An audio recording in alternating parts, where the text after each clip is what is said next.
श्रीचरण रे प्रणाम करी वंदना करे धीरे श्रीचरण रे प्रणाम करी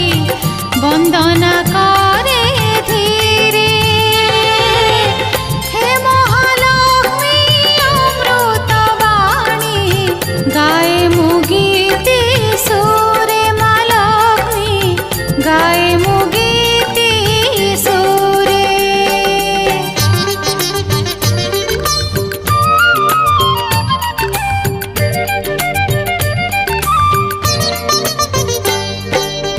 क्षीर सागर